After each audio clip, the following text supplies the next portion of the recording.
আসসালামু আলাইকুম ভিউয়ার্স, আশা করি প্রত্যেকে ভালো আছেন এবং সুস্থ আছেন। সো ভিউয়ার্স, তো আপনাদের জন্য আমি আরেকটি নতুন ভিডিও নিয়ে আসলাম।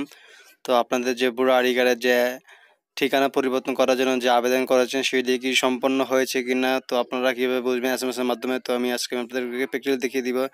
সো ভিউয়ার্স, তো আমার মোবাইল স্ক্রিনের উপরে আমার ভিডিও স্ক্রিনের উপর যে একটা SMS দেখতে পাচ্ছেন সেটি হচ্ছে 1 নম্বর SMS। তো আপনারা যদি বুড়ো আইডি কার্ড যদি ট্রান্সফার করেন তাহলে আপনাদের ইউর ভেরিফিকেশন কোড এত এবং এনআইডি নাম্বার এত, and please insert your verification code. So এরপর আপনাদেরকে মোট 3টি SMS আসবে। 3টি SMS যদি আসে তাহলে আপনারা মনে করবেন যে আপনাদের যে বুড়ো আইডি কার্ডটি রয়েছে সেটি ট্রান্সফার হয়ে গিয়েছে।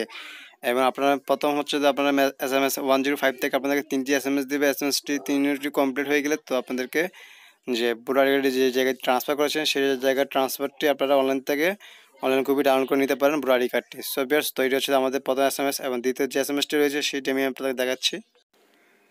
এটি হচ্ছে আমাদের দ্বিতীয় SMS। তো দ্বিতীয় SMS লেখা থাকবে প্রিয় মোহাম্মদ কামরুল, মানে আপনার যে নামটি রয়েছে সেই নামটা উল্লেখ থাকবে। আপনার ভোটার স্থানান্তরের আবেদনটি গ্রহণ করা হয়েছে, প্রয়োজনীয় যাচাই তদন্ত সাপেক্ষে আবেদনটি অনুমোদন করা হবে। এর মানে হচ্ছে যে আপনার যে আবেদনটি করেছিলেন সেই আবেদনটি ওরা গ্রহণ করেছে এবং ওরা কী করবে, এটি যাচাই বাছাই করবে।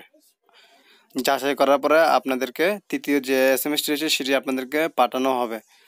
সো ভিউয়ার্স, তো আপনারা বুঝতে পারলেন যে আপনাদের যে বুড়ো আইডি কার্ডের যে স্থানান্তর করার জন্য মোট 3টি SMS আসবে। 3টি থেকে আমি আপনাদেরকে 2টি দেখিয়েছি এবং 3 নাম্বার যে SMSটি রয়েছে সেটি আমি আপনাদেরকে দেখাবো।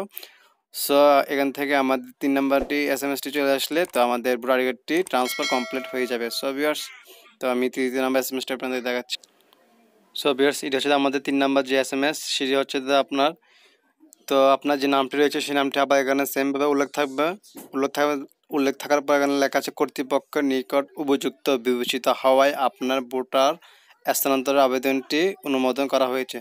সো বেশ, এই SMSটি চলে আসলে তো আপনারা মনে করবেন যে আপনার যে ভোটার আইডি কার্ডে যে ট্রান্সফার বা স্থানান্তর করেছিলেন সেটি কমপ্লিট হয়ে গিয়েছে।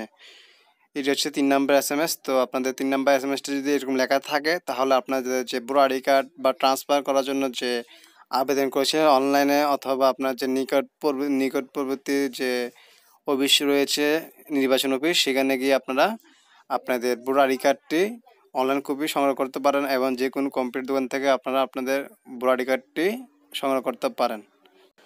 সো আপনাদের যদি এই SMSটি যদি চলে আসে তাহলে আপনারা এই SMSটি নিয়ে আপনাদের যে নির্বাচন অফিস রয়েছে সেখানে নিয়ে যাবেন। যাওয়ার পরে SMSটি দেখাবেন, দেখার পরে ওরা আপনাদের যে বুড়ো আইডি কার্ড রয়েছে ওরা আপনাদের বুড়ো আইডি কার্ডটি দিয়ে দিবে। ওই বুড়ো আইডি কার্ডের পিছনে লেখা থাকবে আপনার যে স্থানান্তর করেছিলেন এলাকাটি, সেই এলাকা বা ঠিকানাটি পরিবর্তন থাকবে। যদি পরিবর্তন হয়ে থাকে তাহলে মনে করবেন যে আপনার ভোটার আইডি কার্ডটি অনলাইনে মাধ্যমেই আপনাদের স্থানান্তরটি আবেদন সম্পন্ন হয়েছে। সো বেশ, ভিডিও ভালো লাগলে অবশ্যই চ্যানেলটি সাবস্ক্রাইব করবেন, পাশে থাকা বেল আইকনটি বাজিয়ে দিবেন পরবর্তী ভিডিও সবার আগে পাওয়ার জন্য। সবাই সুস্থ থাকবেন, ভালো থাকবেন, আল্লাহ হাফেজ।